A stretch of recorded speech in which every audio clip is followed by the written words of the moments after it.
Tonight on Nebraska Nightly, a person died following a crash on a main Lincoln road. The University of Nebraska Kearney announced its final budget cuts. And we have an update on the shooting in New Hampshire. This is Nebraska Nightly.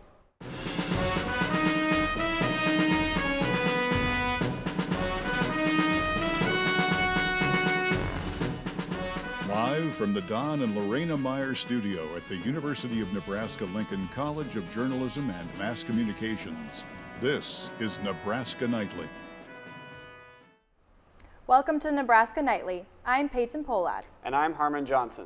Our top story tonight: multiple people are hurt following an incident in Lincoln today at around 12:30. Lincoln Police Chief Michonne Morrow says an officer pulled over an orange Jeep in the Microtel Inn parking lot at North 25th and Fairfield Streets. The officer was trying to talk with the driver. Then he reversed quickly and hit the police cruiser. Morrow says the officer moved out of the way, but the driver then sped towards him, prompting the officer to shoot at the driver of the Jeep. The driver was struck with a bullet. A female passenger got out of the Jeep, and the driver ran her over. She was transported to the hospital with serious but non-life-threatening injuries. Morrow says they will release the names of the officer and the driver of the Jeep at a later time. A deadly crash shut down a large stretch of Nebraska Parkway Monday afternoon. Lincoln police were dispatched just after 2 p.m. to the intersection of 20th Street and Nebraska Parkway.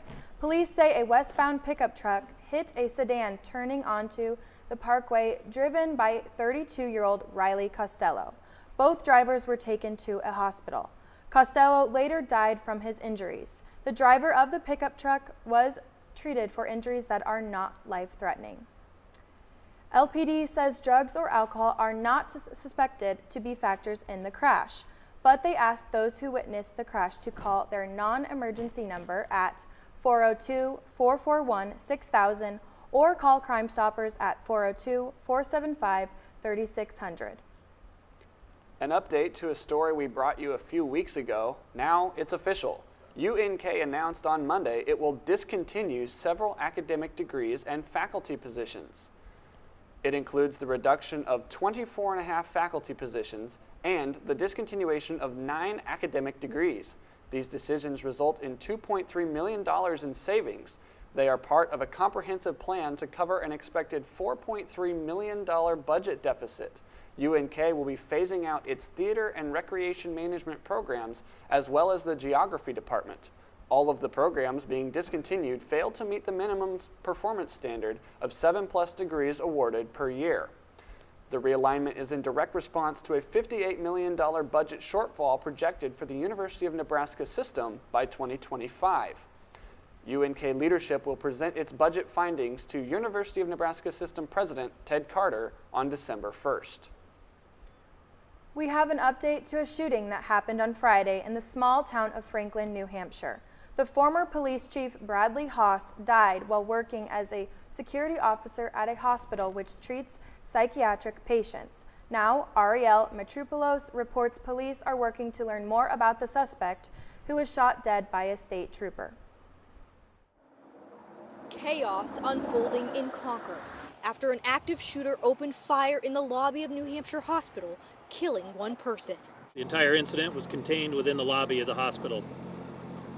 The victim was administered CPR on site and transported to the Concord Hospital. Unfortunately, that individual is now deceased.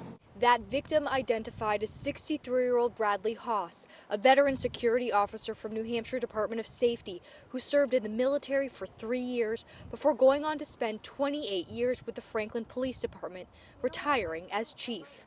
The urgent call for help coming in just before 3:40 this afternoon. A New Hampshire state trooper quickly jumping into action, shooting and killing the suspect. We are working to determine the identity of the shooter. A police academy graduation happening close by as officers rushed to the scene. There was a very quick response. Other than the trooper being on scene when the incident happened, additional troopers were here within minutes. Sources telling News 9 staffers heard the shots and hid in closets. After the immediate threat was contained, police worked to get the situation under control, identifying a suspicious vehicle, though they later said it wasn't a threat. I can't confirm that right now. Investigators are trying to do some work on the identity of the person that was involved. The circumstances of what happened and why the shooter acted are all still under investigation, as this community reels to see this happening in their backyard. We appreciate the public's support on this. There's obviously a hit to the community. Thanks, Ariel. This investigation is still ongoing. Rosalind Carter, mental health activist, humanitarian, and former First Lady, passed away Sunday at age 96. Ivan Rodriguez is at the Carter Center in Atlanta with a look at her life and legacy. Tributes continue pouring in for the late Rosalind Carter. You know, they're really an incredible family because they brought so much grace to the office. The former First Lady died Sunday after entering hospice care on Friday. She was well known for her efforts on mental health and caregiving and women's rights. So I hope that during the holidays you'll consider saying include the Carter family in your prayers. Mrs. Carter was actively involved in her husband's presidency and a strong advocate for equal treatment of the mentally ill. Nobody talked to each other about their own mental illness at all, and now to see that that actually people can recover is the greatest thing. But it was the couple's work after leaving the White House that would leave the longest legacy, redefining and revolutionizing the post-presidency. In 1981, they spearheaded a new challenge, joining with Habitat for Humanity, building houses for the poor. A year later, they established the Carter Center, a foundation devoted to promoting human rights, resolving conflicts, and eradicating diseases. I'm proud of the work of the Carter Center, which has developed to become one of the most admired and respected institutions, not only nationally but internationally. I'm Ivan Rodriguez reporting. Well, the cold has finally set in Nebraska, and it looks as if it's going to stay. Nebraska Nightly meteorologist Logan Schlottman has your update. Logan? Yeah, it's just going to be a tad cold for the next couple days as we have 45 in Lincoln, 41 in Omaha, and if we go clear out west, we're going to be seeing 51 all the way over in Scottsbluff.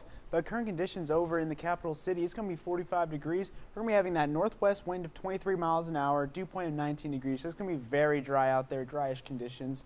But we're going to see that wind chill. With all that wind, it's going to be 36 degrees, making it just a little bit more colder than what we originally would have thought. But as you see here on our satellite and radar, we're going to be seeing lots of precipitation over the Atlantic coast, especially up in the northeast region. But over on our way over to the Midwest, especially Nebraska, it's going to be very clear right now because we see a lot of these heavy winds that are going to be pushing it all the way over here. We have a cold front that's going to start passing through a little bit. That's why we see these high wind gusts of 20 to 30 miles per hour over in the Midwest. And when we're looking at our futurecast radar, we can also see that as well with our wind barbs just starting to go a little bit that way while the rest push up here. We see a little bit of some rain mass over in Wyoming that's going to be bringing in some potential precipitation, especially from Friday through Saturday. It's going to be our main chances of rain and snow. It could be our first day of snow for the season. But the rest of the week is going to be quite dry. Sunday through Tuesday, 0%. Same thing Wednesday through Thursday. Our highs are also going to be taking a little bit of a dip as we see that cold front come through on that Thursday through Friday. We're seeing 36 degrees on Friday, and we'll finally start slowly climbing up day by day all the way up to 44 degrees on Tuesday. And looking at your later conditions for tonight, it's going to be 25 degrees. We're going to be having that northwest wind of 13 miles per hour. It's going to be very clear outside, and we're going to be seeing calmer winds throughout the night. And looking at tomorrow, we're going to be seeing a high of 59 degrees, southwest wind at 15 miles per hour. It's going to be mostly sunny, but we can also see gusts all the way up to 15 to 22 miles per hour. But we'll be starting very chilly, 26 degrees at 6 a.m. before we finally hit that 56 at around 3 p.m. And looking at your 3-day forecast, we're going to be seeing for those later 2 days as well, it's going to be 44 degrees, partly sunny with a northeast wind of 16 miles an hour and 35 as well for over here on Friday as well with a northeast wind of 14 miles per hour. And looking at your week ahead, we're going to see those temperatures slowly build up throughout the later days while bringing in some more sunshine, bringing all the way up to 44 degrees on Tuesday with lows of mid-10s all the way up to low 20s are the rest of the week. That's all I have for the weather today. We'll take it back to the desk. Thanks, Logan. Well, it's definitely going to be a chilly Thanksgiving break. Yeah, I'm not excited for the prospect of snow. I'm really not ready. Me either. Coming up after the break, Husker volleyball clinched the Big Ten title. Football still has a chance to go bowling. And soccer made it to the Elite Eight. All after the break.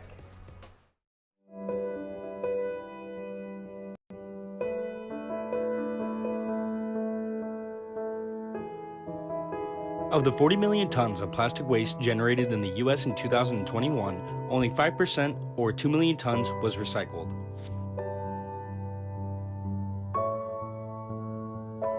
Make sure you do your part in keeping Anderson Hall clean. For more information on recycling statistics, visit epa.gov today.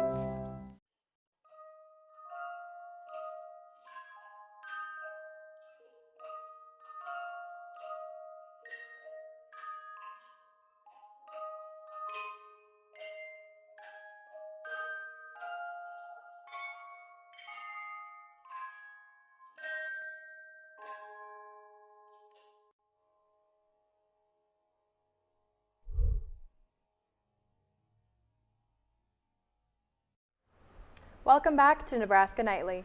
Well, Nebraska athletics have been busy lately. Nebraska Nightly's sports director, Nathan Hawkins, has your look at sports. Nathan?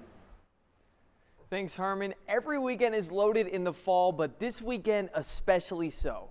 Volleyball, soccer, football, and men and women's basketball all in action with some soaring highs and heartbreaking lows.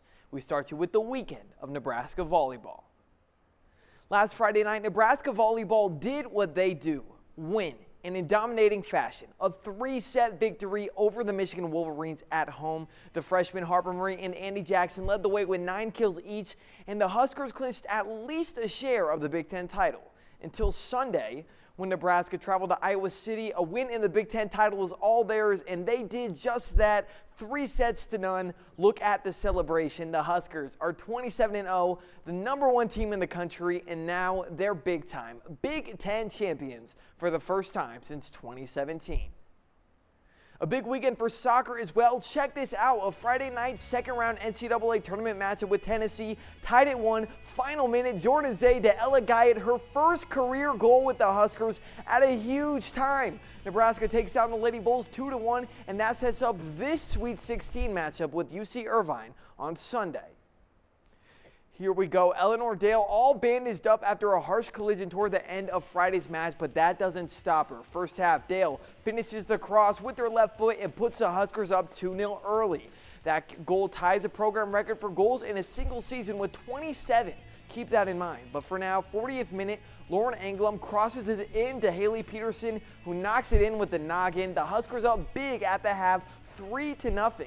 Now Eleanor Dale with a free kick and a chance at history, no doubt about it. Dale strikes her 28th goal of the season, a new program record, and now they celebrate. A 4-0 victory advances Nebraska to their first Elite Eight in 24 years, and they party like it's 1999. Up in Wisconsin, another game with a lot on the line. For the third straight week, Nebraska with a chance to clinch a bowl game, but they couldn't prevail. Let's head to Camp Randall Stadium for the highlights. Nebraska hasn't beaten Wisconsin since 2012, and a new starter is looking to reverse fortunes for the Huskers. Chubba Purdy is the new QB1, and here he is early in the first, finding a lane, turning on the burners, and finding the end zone. Nebraska with an early 7-0 lead. Next drive, second and long now. Purdy, the freshman Jalen Lloyd, he breaks a tackle, finds the open field, and takes it all the way to the house. And just like that, Nebraska leads 14-0, but not so fast. Third quarter, the badgering Badgers battle back with Braylon Allen on the attack. Wisconsin moves ahead 17-10. Fourth quarter now, same score, a 2-minute drill for Chubba Purdy. He escapes the pocket, hits the corner, gets the first down, and brings the Huskers all the way into field goal range. Final seconds, Tristan Alvano, he missed a field goal earlier, but this one sneaks between the uprights, and we've got free football, folks. Overtime action now. Wisconsin will get the ball first, and Braylon Allen gets by with a little help from his friends. The extra push gets him in for the touchdown. One final chance now for the Huskers, fourth and forever. Chubba Purdy back to pass, throws it deep, and it's intercepted. A tale as old as time. The Huskers lose a one-score game, 24-17. They fall to 5-6. The Huskers will have one more chance at a bowl game if they can win on Friday against Iowa. But while football season is winding down, basketball season is just heating up. Both men and women's basketball came into this weekend undefeated with big tests in front of them. First up, men's hoops traveled to Sioux Falls, South Dakota for a contest with Oregon State.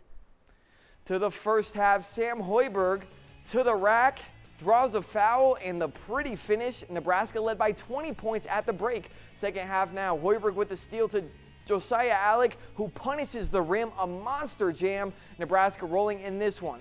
Under 3 minutes to go, Bryce Williams drives the baseline and throws it down. He led all Huskers with 25 points as they win convincingly 84-63. Back at home, rivalry matchup, Huskers versus Creighton. First quarter, Markowski double team down low. She throws it up and gets the lucky spin. Huskers trail by 7. End of the first quarter now, Darian White is blocked, but Markowski corrals it, puts it up off one leg and gets it to fall as the buzzer sounds. Nebraska trails by 5 at the first quarter break. Second quarter now, freshman Jessica Petrie to freshman Natalie Potts, who gets the bucket and the foul.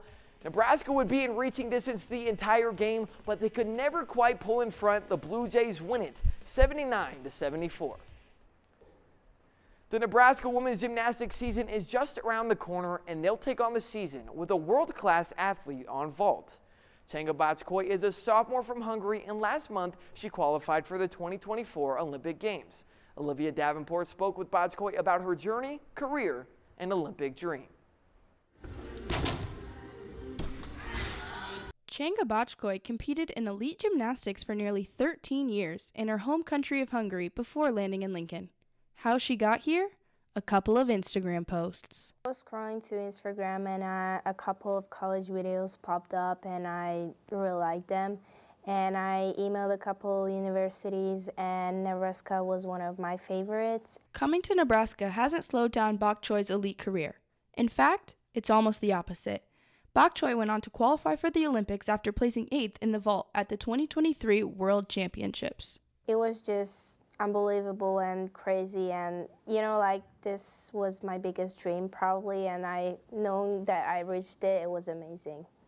Now that Bok Choy has qualified, she has a new goal in mind. She will dare to dream even bigger and go for gold on the biggest stage. She's going there, it's amazing. Now let's shine there. That's the goal. When Bok Choy arrived back in Nebraska from the 2023 World Gymnastics Championships, she was greeted with a surprise. They didn't even know that I was going through so much, and the fact that they just surprised me and just thought of me was just amazing, and knowing I have a whole team supporting me is just really good. Bok Choy has dedicated 15 years of her life to the sport of gymnastics and is seeing all her hard work and effort pay off. She thinks her younger self would be very proud of how far she's come. I think she's just so proud of me and all the hard work and all the effort. I think she would be really proud. Reporting for Nebraska Nightly, I'm Olivia Davenport. Well, Nathan, I don't know about you, but I'm pretty excited about the 5-0 Nebraska men's basketball team, and they're kind of being led by their transfers. Bryce Williams, 25 points in that game against Oregon State. Yeah, he's been great. Rink Mass as well. Another transfer is coming and made a big impact. They have contributors all around. Obviously, Keisei Tominaga back again. This team should be a lot of fun this year. Keep their eye on them as March gets closer and closer. Maybe our first berth in the NCAA tournament in a while. Yeah, can't wait to see. That'd be awesome. Coming up after the break, some Thanksgiving travel tips and tricks.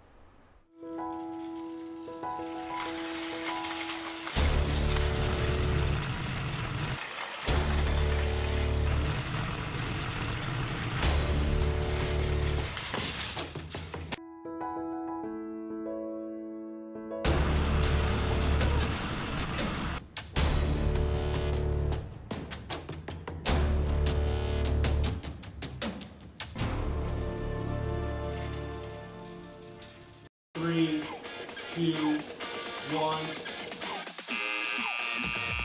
This is Nebraska Nightly. If you're a student at UNL and have ever been interested in reporting or video production, Nebraska Nightly is your place. Big Bob! Here you can build creative skills no matter how much experience you have. Our equipment is very, very high level here, and it's something that a lot of times a lot of people wouldn't get to access until they're kind of in a professional workspace. Talk to a UNL advisor about joining Nebraska Nightly. Welcome back. The Transportation Security Administration is reminding travelers of packing do and don'ts. It warns prohibited items will slow down checkpoints during the Thanksgiving rush. The TSA says passengers need to check any kind of weapon, even corkscrews with blades. Battery-powered mobility devices go with checked luggage. Lithium batteries need to come on board, and regular batteries are fine in either place. The agency suggests putting medicine and baby items in a carry-on. Wrapped gifts are fine, but be aware the TSA might need to unwrap them to ensure they meet the requirements.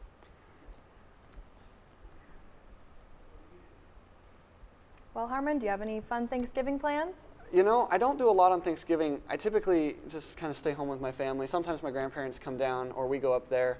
But I'm more excited for Black Friday for the Iowa-Nebraska football game. Chance to go bowling for the first time in 2016. I've waited for a long time. Yes, me too. I might try and bear the cold and go watch, but we'll see. Good luck. Nebraska Nightly is a student production of the University of Nebraska's College of Journalism and Mass Communications. Thanks for tuning in. There's no show on Friday, November 24th due to Thanksgiving break, but we'll see you next on Tuesday at 4:30. Happy Thanksgiving, everyone. This is Nebraska Nightly.